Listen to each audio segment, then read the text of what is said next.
Welcome to episode 29 of The Idiot Farmers.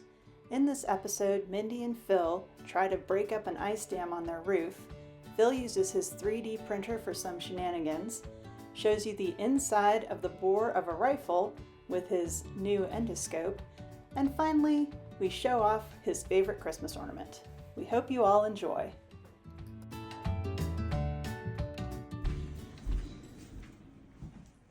I'm currently walking through my house with a sock.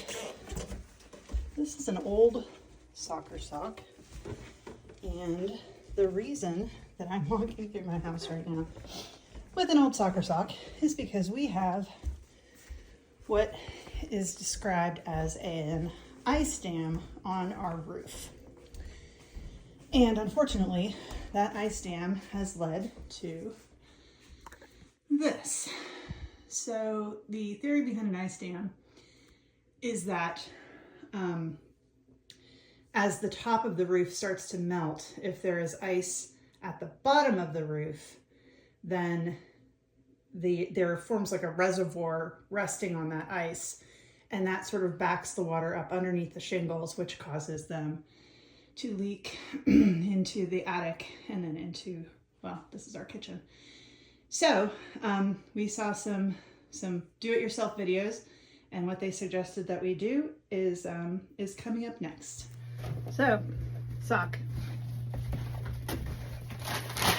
The idea here is that you have to somehow make a sluice so that that water that's being trapped behind the ice has a way to get down, because obviously our gutters are full of ice. I'm sure you can just see all of those icicles behind us, so all of our gutters are full of ice. So I did get some pet safe ice today from Ace Hardware.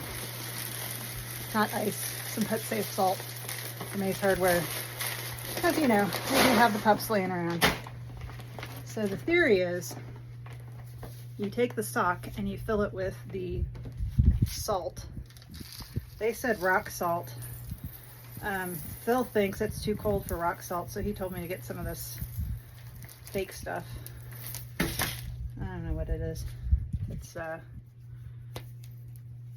doesn't even say on the bag what it is. Let's see, what is it? Magnesium chloride, hexahydrate, and potassium sulfate.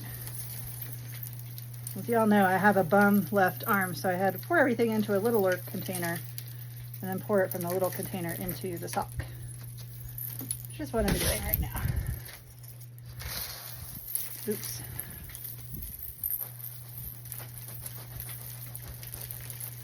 And I suppose you just like tie the end of the sock full of magnesium chloride, hexahydrate, and potassium sulfate. And there's not enough room to tie the sock end off, so I'm going to dump some out. And then you're going to get to watch me try and toss this up onto the roof. If I can tie it. All right. It's like tying a balloon. Okay, here we go. Just kind of take this way. I did actually have, we were talking, I could just tell the story really quick. I was talking with a medical student here this week, and we were talking about how, all of those things that we never thought, or that we always thought were going to hurt us when we got older, and, we never had issues with, like, for Gen X, it's like quicksand is the thing that we always talk about. Well, we were talking about how, our parents used to say, oh, stay away from the icicles. They'll hit you in the head and, burst your brain open and stuff. And we were laughing about it. So I came out here earlier to like kind of clear a little walkway for Phil when he got home. And damned if those two big icicles right there did not break off and land directly on my head and actually scratch the back of my scalp. So girls and boys, be careful of icicles. They can fall down and hit you in the head. All right. I think I might have to go down there to do this, so I'm going to do that.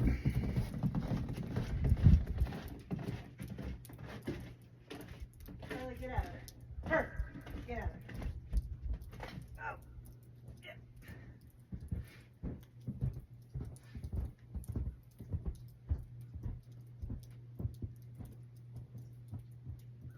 Snow's almost up to my knees. All right, here goes nothing. Oh, when I was telling my dad I was going to do this, his one piece of his advice was don't throw the sock through the window. Thanks, Dad. That was helpful. Look out. I'm not throwing this for you. And 3. Nope. Missed. Hold on.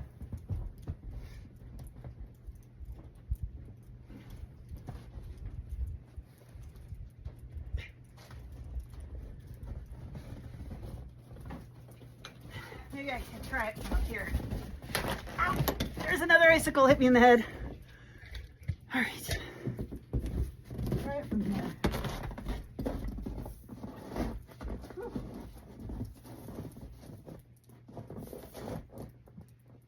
Okay. It is up on the roof. I'll take this down and see if we can get a video of where it actually landed. I don't know if you can see it, but that's where the sock landed. It might be up too high, I'm not sure. But we'll see. I guess we'll see if it starts to melt. So that's me signing off. It's cold out here. So this is a follow-up on the ice dam project. As you can see, we have a shitload of ice here, and the sock thing hasn't worked. So we're gonna try number 2, which is I got a couple of these ice melting cables right here. Those are 12 foot. And I got a 10 foot piece of lath right here. That's like a 1x2. I'm gonna zip tie those suckers to it. Then I'm gonna run an extension cord to them. And I'm gonna stick that up there. So give me a few minutes to get that done, and I'll plug it in and we'll check on it later. Here's what we got. I have zip tied these 2 heating cables all the way down this 10 foot. And then the rest of it I've got zip tied. And we're gonna have them come into this plug right here.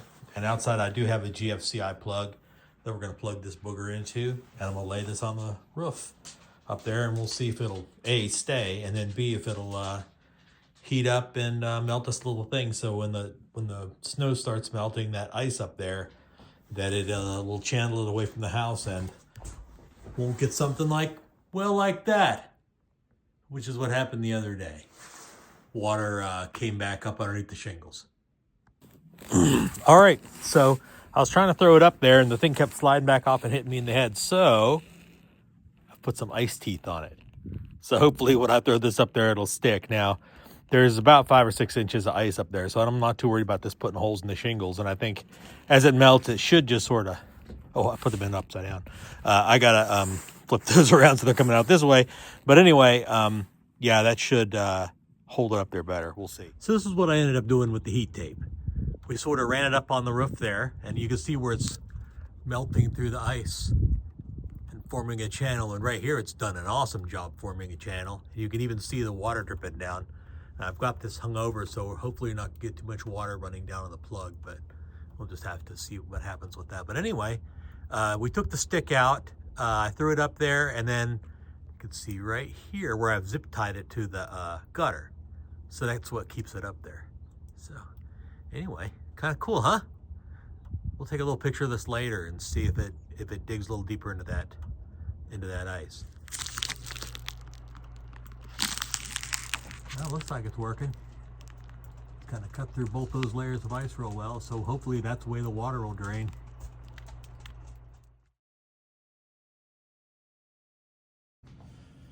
Alrighty, we're gonna do a little quickie here on Mindy's Nespresso machine. It creates these little aluminum pods, which are actually recyclable, which is great. But I thought we'd try to reuse some. I thought it'd be a fun little project. So these are the Nespresso pods. There's a little aluminum part here that you have to remove. If I have to show you how to do that, you probably shouldn't be out there in the real world. Like that's a Tide Pod eater if you can't figure that out. So you remove that. You take a little scoop of espresso, put it in there. Now my understanding is actually this is not the right grind. That probably I should have a more coarse grind than this, something between fine and espresso. This is a little tamper that I 3D printed. That you use to kind of squish it down like that. This is just a little canning jar here that it just happens to fit just right. And then I presume we take this and put it on the top. So let's put it over like that.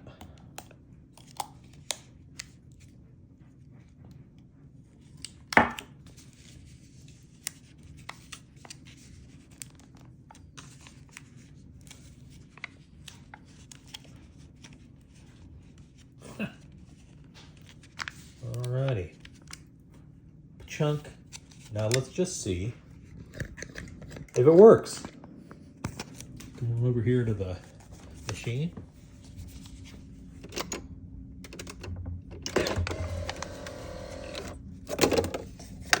Those are the old ones in the back there. You'll see that actually this thing needs emptying. Let me empty this machine real quick and fill it up with water before we try this. Okay, so filled it up with water, and actually it was just kind of stuck back there. There was only 2 in there, so.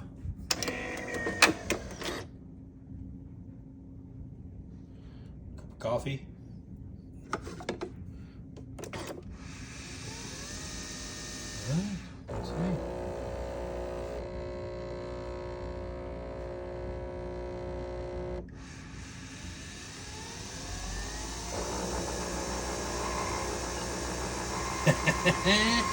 It looks like it's working.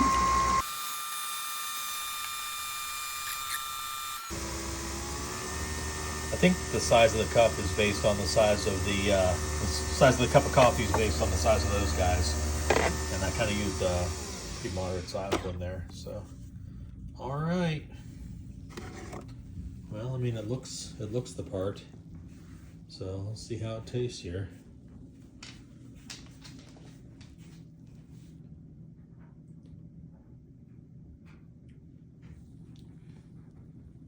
I'll be damned. Yeah, it's a very large cup of espresso.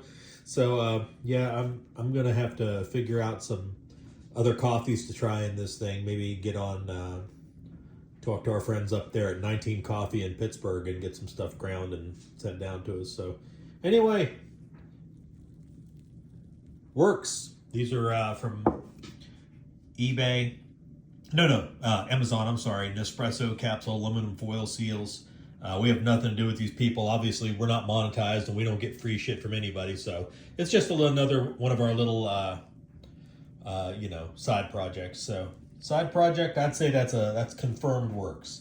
All right, what am I doing now? Well, we're going to try to find another use for one of these little aluminum holders. What I have here is a little mixture of potassium nitrate and sugar.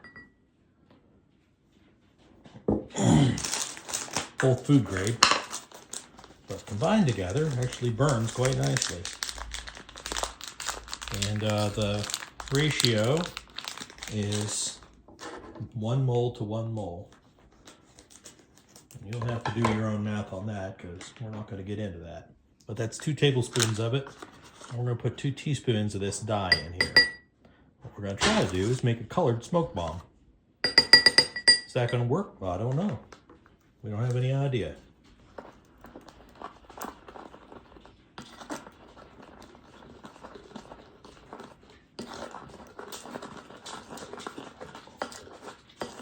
I'm going to say possibly. The question is, will it ignite? And that is what we don't know. And again, these are food grade components actually. None of this is toxic at all, including the dye.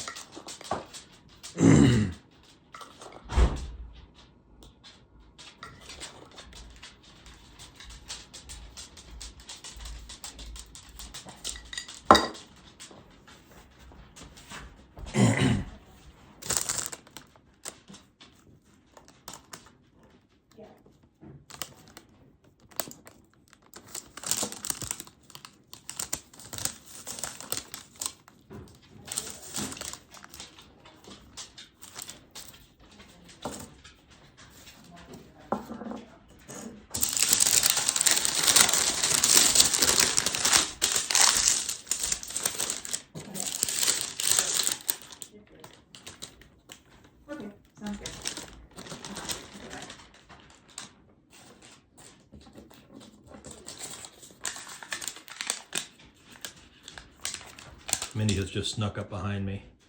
She's like, what's he doing now? What's he doing now? There's no telling.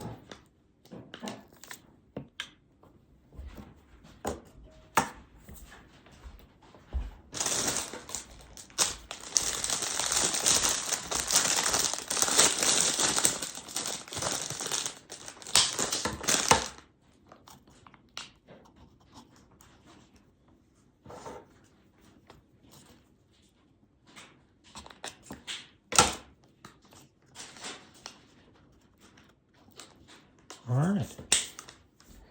So, we got our little smoke bomb here. We'll take it outside and it's going to do one of two things. One is nothing, which I think is probably what's going to do because this was my potassium nitrate and stuff's a little bit wet. The other thing is it might actually explode. The least likely thing to happen is actually work as a smoke bomb. So, we'll see. Okay. We have it sitting out here on that little piece of paper I use in the kitchen.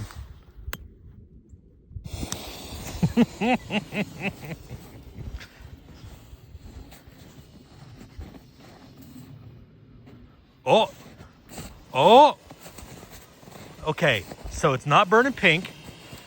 It's not burning pink, but that is a smoke bomb. That is a smoke bomb.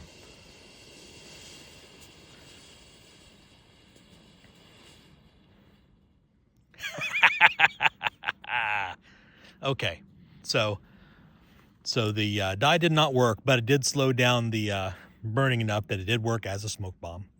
So I'm going to call that passed. I wanted to show you up close. It looks like one of those snakes. Remember those snakes, the fireworks snakes? Kind of did that thing. Cool. All right, got something kind of interesting here. This came from AliExpress. It's a borescope or a simple endoscope.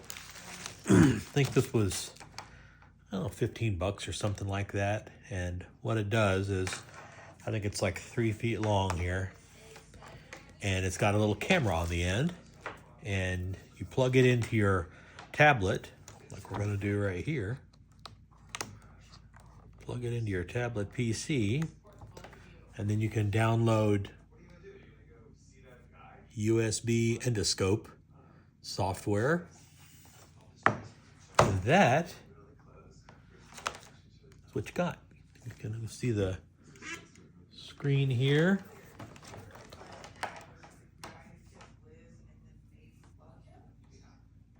See, there's a picture of me. Hey,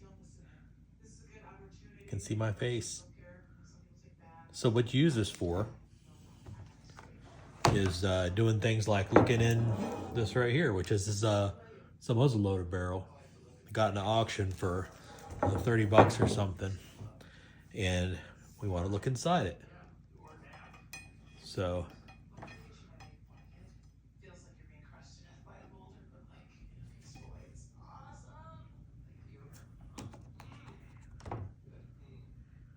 right away you can kind of tell this is a rifled barrel. You can see the rifling in there.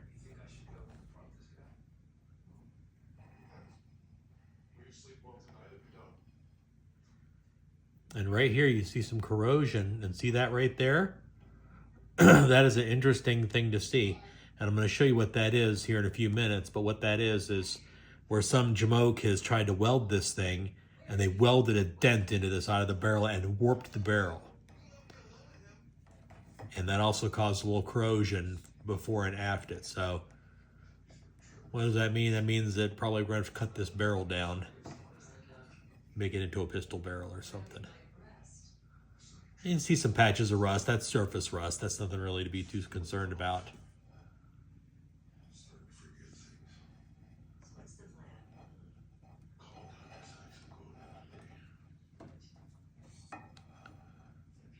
Little ring there from something. Superficial.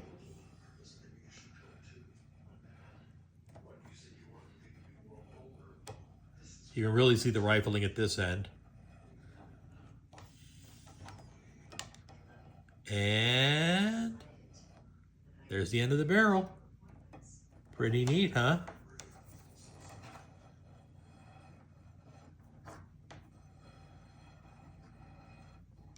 So for whatever this thing cost, I don't even think it was 15 bucks, more like 10 bucks, I think. Super worth it. Who knows what the heck I'm going to use this thing for. I think it's 7 millimeters in diameter, which means you wouldn't be able to use it on like a 22, obviously, because that's smaller than 7 millimeters. But we could definitely use it on these 45 or 50 caliber muzzle loaders. Yeah, so back to there, you see that spot right there? I'll show you what that is. See that? See that piece of frickin' work there? That's what idiots do.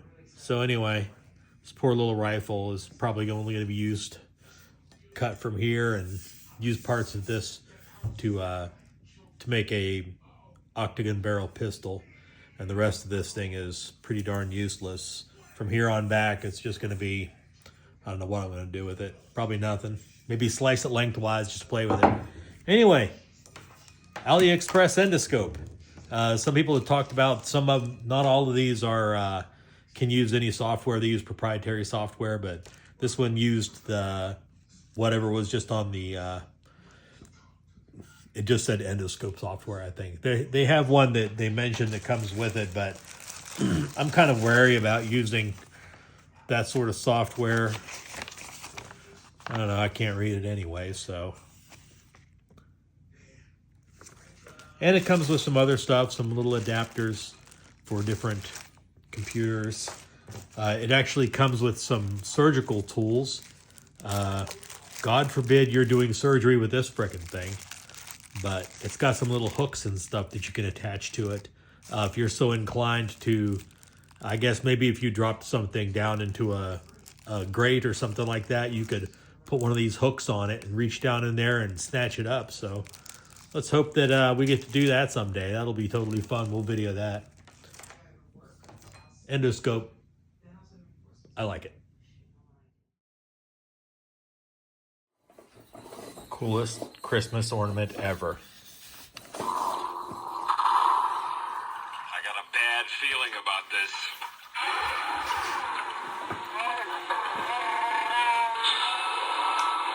The walls are broken. Just stand there and try and brace it with something. Wait a minute. 3PO! Come in, 3PO! 3PO! Where could he be? Get on top! I can't. 3PO! 3PO, will you come in? One thing's for sure, we're all gonna be a lot thinner. Use the comm link. Oh my, I forgot. I turned it off. Are you there, sir? 3PO? We've had some problems. Will you shut up and listen to me? Shut down all the garbage mashers on the detention level, will you? Shut down all the garbage mashers on the detention level. Shut down all the garbage mashers on the detention level. No, shut them all down. Hurry.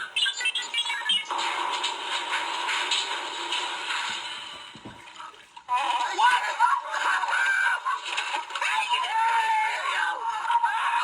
Listen to them. They're dying, Artie. We're all right. You did great.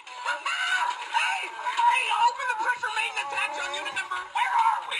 326 3827. Once again, thank you for watching The Idiot Farmers. If you like what you saw, please like and subscribe and share our videos. Until we meet you again, have a great week.